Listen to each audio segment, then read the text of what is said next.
जी हमारे ninth class physics chapter number 3 के lecture चल रहे हैं, तो आइए चलते हैं अपने आज के टॉपिक की तरफ। तो आज का हमारा टॉपिक है मोमेंटम एंड इम्पल्स। तो आइए पहले बारी बारी समझते हैं कि मोमेंटम क्या होता है और इम्पल्स क्या होता है। Momentum momentum is a quantity. Momentum एक मिकदार होती है, एक क्वांटिटी होती है जो कि is a product of mass and velocity, जो कि मास और वेलोसिटी की प्रोडक्ट से हासिल होती है। तो किसी भी जिस्म का मोमेंटम फाइंड करने के लिए हमें उस बॉडी के मास को वेलोसिटी के साथ मल्टीप्लाई करना होता है। तो यहाँ से हमें ये समझ आती है कि जब भी कोई बॉडी रेस्ट में होता है तो उसका मास तो होगा, लेकिन उसकी वेलोसिटी ज़ीरो होती है। तो जब वेलोसिटी ज़ीरो हो तो उस बॉडी का मोमेंटम ज़ीरो होता है। तो मोमेंटम में हम मल्टीप्लाई करते हैं मास को और वेलोसिटी को। It is denoted by P. इसे पी से ज़ाहिर किया जाता है। Its unit is KG metre per second. It is a vector quantity और इसका फार्मूला है P is equal to M multiply by V, product of mass and velocity. तो ये हमारा मोमेंटम का इंट्रोडक्शन था। तो नेक्स्ट चलते हैं इम्पल्स क्या होता है। इम्पल्स क्या है जी? Impulse is the change in momentum of the body. Momentum body के जो मोमेंटम में चेंज आता है उसे इम्पल्स कहते हैं। या momentum is the product, momentum product होती है force and interval of time की। यानी कि टाइम के वक्फे को अगर हम फोर्स के साथ मल्टीप्लाई करें तो हमें इम्पल्स मिलता है। तो या इम्पल्स जो जो होता है वो बॉडी के मोमेंटम का चेंज होता है। इम्पल्स को डेल्टा पी से भी ज़ाहिर करते हैं और इम्पल्स प्रोडक्ट है F multiply by delta T की। तो इम्पल्स के दो फार्मूले हैं, यानी दो तरीक़ों से इम्पल्स फाइंड होता है, चेंज इन मोमेंटम से और F multiply by delta T से। इसलिए ये दोनों आपस में क्या होंगे? इक्वल होंगे, क्योंकि दोनों ही इम्पल्स हैं।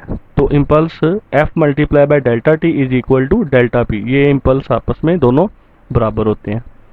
तो आए चलते हैं अपने मेन टॉपिक की तरफ। कहता है जी, सपोज करें a bicycle rider and a heavy trucks are moving with the same speed. एक हमारे पास बाइसिकल राइडर है, एक साइकिल सवार है और एक हैवी ट्रक है, दोनों ही मूव कर रहे हैं सेम स्पीड के साथ। Which can be stopped easily, किसको रोकना आसान है? Depends upon the quantity of motion. ये डिपेंड करता है क्वांटिटी ऑफ मोशन पर। क्वांटिटी ऑफ मोशन किसे बोलते हैं? मोमेंटम को, ऑफ द मूविंग बॉडी, हरकत करने वाले बॉडी का।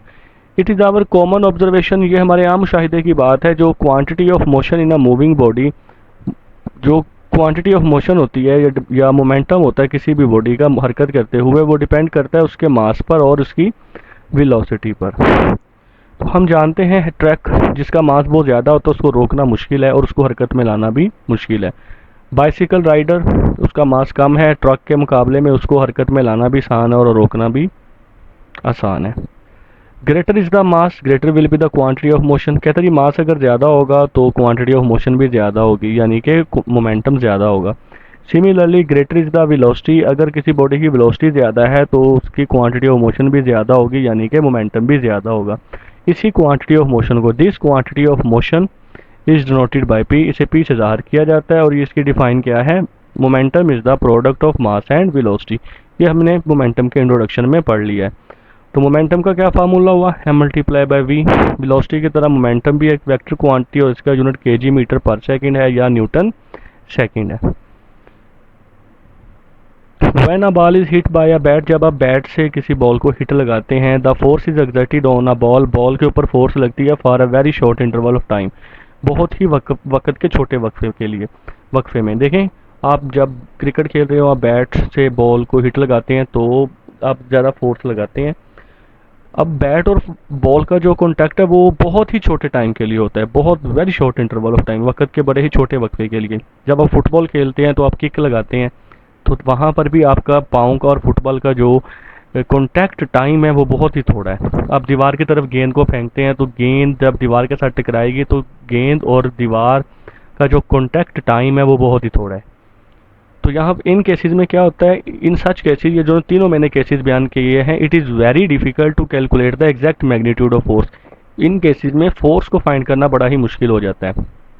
लेकिन हाउ एवर, ताहम इनिशियल वेलोसिटी जो कि वी आई से ज़ाहिर होती है और फाइनल वेलोसिटी जो कि वी एफ होती है आफ्टर कुलयन, कुलयन से पहले वाली वेलोसिटी वी आई होगी और बॉडी का जैसे बॉल और बैट का आपस में कुलयन हो रहा है, जैसा कि फुट का और फुटबॉल का कुलयन होगा या बॉल का दीवार के साथ, वॉल के साथ जो कुलयन होगा, उसमें जो टकराने से पहले वाली वेलोसिटी है वो इनिशियल है और जो टकराने के बाद है वो फाइनल है। कहते हैं जी उसको हम कैन बी फाउंड इजीली, उसे इजीली फाइंड किया जा सकता है। कैसे आएँ जी?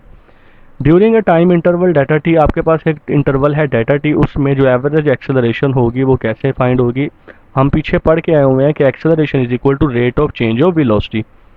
तो ये rate of change of velocity का फार्मूला है change in velocity over change in time. Delta V को अगर ओपन करें तो कैसे ओपन होता है? V F minus V I. ये हम पीछे एक्सेलरेशन में पढ़ के आए हैं। According to Newton second law of motion, second law of motion के मुताबिक the value of average force, जो एवरेज फोर्स की मिकदार होगी ड्यूरिंग द टाइम इंटरवल उस डेल्टा टी के दौरान, विल बी कितनी होगी जी? F is equal to M A. तो ये सेकेंड लॉ का फार्मूला है। यहाँ पर ए की जगह पर उसकी वैल्यू पुट कर दें तो ए की वैल्यू पीछे क्या लिखी है जी? Delta V over delta T. तो यहाँ पर ए की जगह पर उसकी वैल्यू पुट कर दी है delta V over delta T. Next, ये जो डेल्टा टी डिवाइड हो रहा है डेल्टा वी से, इसको एफ की तरफ ले जाएं। क्यों लेके जाएं? क्योंकि फोर्स भी मालूम नहीं की जा सकती और डेल्टा टी वो भी बहुत छोटा है, टाइम इंटरवल बहुत छोटा है। ये दोनों वो क्वांटिटी है जिनको आसानी से फाइंड नहीं किया जा सकते, दोनों को अलग कर लें। तो डेल्टा टी जो कि डेल्टा वी के नीचे डिवाइड हो रहा है, ये उस तरफ एफ की तरफ जाकर क्या हो जाएगा? मल्टीप्लाई हो जाएगा। तो मल्टीप्लाई कर दिया, पीछे क्या बचेगा? M delta V. तो ये आपका इम्पल्स का रिलेशन है। अगर हम इसको मज़ीद ओपन करें राइट साइड से, एम एज इट इज़ और डेल्टा वी आप जानते हैं वी एफ माइनस वी आई होता है। तो देखें ये हमारा रिलेशन बना था पीछे, F multiply by delta T is equal to M delta V. Equation show that, ये इक्वेशन शो करती है कि एफ और delta T can not be exactly known, इनको एग्जैक्टली मालूम नहीं किया जा सकता, बट देयर प्रोडक्ट, लेकिन इनकी जो प्रोडक्ट है which is equal to the change of momentum, लेकिन इनकी प्रोडक्ट तो फाइंड की जा सकती है। वो किसके बराबर है? यानी इनकी प्रोडक्ट जो है वो बराबर है किसके?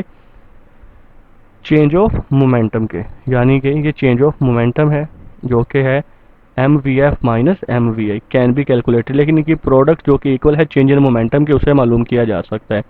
इन तमाम केसेस में जिनमें फोर्स बहुत ज़्यादा मिकदार में हो और वो बहुत ही थोड़े टाइम के लिए एक्ट करे, तो वहाँ पर जो प्रोडक्ट होगी फोर्स की उस डेल्टा टी के साथ, इसे बोला जाता है impulse of a force, force का इम्पल्स।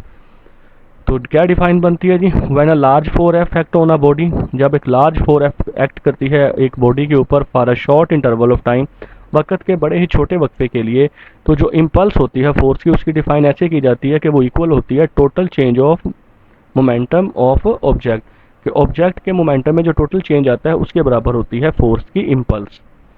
फिर इस इक्वेशन को दोबारा से लें और डेल्टा टी पर डिवाइड कर दें।